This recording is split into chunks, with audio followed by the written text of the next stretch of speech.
Hello, and welcome to the show. The story I'm about to tell you was written by me and is completely true. It's a retelling of a story I heard countless times growing up, and one that not only sends shivers down my spine, but makes fearful tears well up in my mom's eyes anytime she recounts it and is vividly remembered by the other members of her family. These events have affected her for her entire life, and once you hear the story, you'll understand that it is not something that will ever be forgotten. So, without further ado, on with the story. The events that took place in this story happened between 1968 and 1971 when my mother was a child. This is a story my mom and her immediate family told us about their life in Columbus, Georgia, when my papa was stationed at Fort Benning with the Army. He had just returned home safely from the Korean War and was understandably happy to be back home. They purchased a brand new trailer with my papa's reenlistment bonus and rented a lot off post in a trailer park simply named Post Trailer Park. It's very close to Fort Benning, so there was no real commute. To the naked eye, it seemed a decent enough place to live and seemed to be a perfect fit for their family. To give you an idea of the location, it's a modest little community with sandy roads and a couple rows of trailers backed up against swampland, which is not uncommon to the region. When you drove in, there was a little store with a barber shop and the mobile home office in it. They rented a spot on Lot 33 after purchasing their trailer, and they returned home to East Tennessee to be with family during the time their trailer was being set up. Upon returning to Columbus, they discovered their home, in fact, was not set up on the hilltop spot of Lot 33, and instead was set down in a lower-lying lot, Lot number 18. This was because they claimed the trailer would not sit level and kept experiencing problems that dared to topple the home. This seemed odd because surely trailers had sat on Lot 33 prior to their arrival without incident, but they accepted that they would make their home on a different lot, one that was much, much closer to the swamp, which was surrounded by heavy woods and a dirt access road. My memo said as she peered back through the woods and into the swampland, she had an uneasy feeling. But, like most adults, she wrote this off as simply fearing her adventurous children may go back in there, where it was surely inhabited with unsavory creatures like poisonous snakes and large alligators. She even threatened to tan their hides if they ventured into the swamp. Of course, whether they intended to obey her or not, the young children promised they would never go into the swamp to ease their mother's worried mind. The family moved into their newly purchased trailer, happy to be settling into their new life at Fort Benning, and happy to have their husband and father home from his long absence in the war. This elation would be short-lived, especially for my mother, who, at the time, was about 6 years old. It wasn't long after moving into their new home by the swamp that strange things began to happen. My memo recounts the feeling of being watched, especially at nighttime from the dark hallway into her open bedroom door. She even said she could hear the distinct sound of footprints down the hall, made by bare feet on carpet. This jarred her so much that she would not look toward the sound and would close her eyes hoping it would just go away. She said the footfalls would walk slowly back through the trailer toward my mom and aunt's Jack and Jill-style bedrooms, where it would abruptly stop. She knew it wasn't an intruder because of the overwhelming feeling it would give her. That creepy feeling of the hair standing on the back of your neck from being watched by eyes not of this world. She hoped against hope that it was simply her overactive imagination. Curiosity even drove her to want to powder the hallway floor with baby powder, but fear of what she may see stayed her hand, and she never performed the experiment. All of this she kept to herself and never spoke about to her children or any friends and neighbors.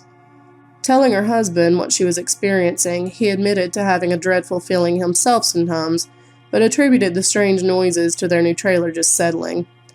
My papa is a very matter-of-fact man, and as far as that goes, so is my mama, but she knows what she heard and what she felt, and it wasn't the natural sound of a house settling or her imagination. The experiences my mom had were of a whole other, far more terrifying sort. She recalls it all started for her with what seemed to be very vivid nightmares of a visibly dead girl, who she described as a little girl like her, coming into her room and hovering at the end of her bed, rotted and skeletal arms outstretched to her, gray hands grasping at the air toward her. She had long, scraggly, filthy hair and donned the appearance of something that had been in the water for a very, very long time. The place where eyes should have been were nothing more than empty sockets, deep and dark and staring into the void. Her feet were bare and as filthy as the rest of her, and her clothes were that of a child who did not grow up with means. It looked almost like a burlap sack from my aunt's recollection of the one time she saw her, standing in her bedroom hand in hand with my frightened mother by the side of her bed. This child, or whatever it was, would forcefully grab my mom around the wrist, dragging her out of bed and through various openings in the house, from a door ajar to a crank-out window. It was as if they were both asleep and could slip right through with ease. They would fly across the treetops through the cool, damp Georgia night air and back into the recesses of the swamp. They would visit and revisit the same spot each night. She describes their destination as a steep drop-off into the swamp water, and there they would simply stand and stare until mercifully my mom woke up. This happened night after night until she started to expect her, though no amount of preparation ever made this easier for her young mind to endure.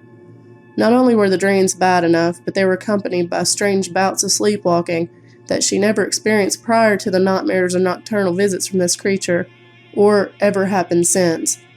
My memo even recalls the back door standing ajar, and the only thing that kept it from being open all the way and releasing my mother's sleepwalking self out into the wilderness was a chain lock that they had on the top of the door. The terror she would endure at night drove her more often than not into her sister's bed, where she felt much safer with the company of another living, breathing human, as if this would ward the spirit or whatever it was off. She never said she felt particularly threatened by her, but she would be overwhelmed with fear from these dreams and strange visits. During this time, my uncle, Mom's little brother, was a very small child of about 3 or 4 and started experiencing what can be best described as night terrors. My memo said that he would sleep so hard he could not be woken up, and his eyes would fly open in horror in the middle of the night. He would begin to scream horrified screams, and she knew that though his eyes were open, he could not have been awake. She said nothing could rouse him from this, not even her grabbing him up and doing all she could to wake him. Understandably concerned for her very young son, she took him to the doctor where they performed a battery of tests, everything from brain scans to sleep studies, all of which came back negative. My mom seemed to bear the brunt of whatever or whoever this was inhabiting lot number 18 in their home, but clearly was far from the only one affected. She even gave it a name, despite the fact that she said it never spoke. She called it Shelock, which would not be something in the vocabulary of a 5 or 6-year-old little girl in the late 60s. Furthermore, none of the children were ever allowed to watch horror films and certainly would have never been exposed to something as disturbing and macabre in appearance as Shelock seems to be.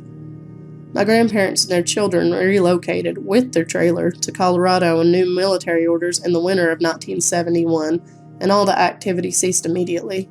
It's clear from that alone that the family wasn't haunted, and neither was their trailer.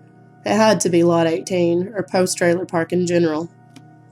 So, the question is now, who or what was visiting my mom on a very frequent basis, and why? Having heard this story so much, and from the viewpoint of several of my family members, it really is hard to deny that this was absolutely real, as none of them have ever been known to spin tall tales and fabricate anything. Maybe Shelock was a tormented spirit of a neglected or murdered child whose final resting place was in that swamp off Bull Creek, and perhaps just wanted a friend, or to tell someone her story in hopes that someone could find her and put her spirit to rest once and for all. As much as I've searched online, I've yet to find any records of missing children prior to 1968 in that or surrounding areas. People just go missing at such an alarming rate. Finding information like that is daunting at best and impossible at worst. We can only speculate who or what Shelock was, and this story has always made me wonder if anyone else who has lived at Post Trailer Park has ever experienced anything remotely like this, or if any remains have been recovered from the swamp behind it. If you have any strange tales about Post Trailer Park, please send them to the email in the description for a chance to have them featured in another video. If we get enough about the area, we'll do more videos on a series, especially about Post Trailer Park and the Fort Benning area. Also, if you have just any spooky tales, art, or photographs you would like to have the opportunity to see featured in an upcoming video, please feel free to send them to the provided email as well. We'll read each and every one and would love to receive a whole bunch of them to help our channel grow and be able to provide you with the most chilling content we can. Thank you for tuning in, and if you enjoyed the story, give us a like and hit that red subscribe button, and share that scary stories you hear on Dusk Till Dawn. Until next time, my friends.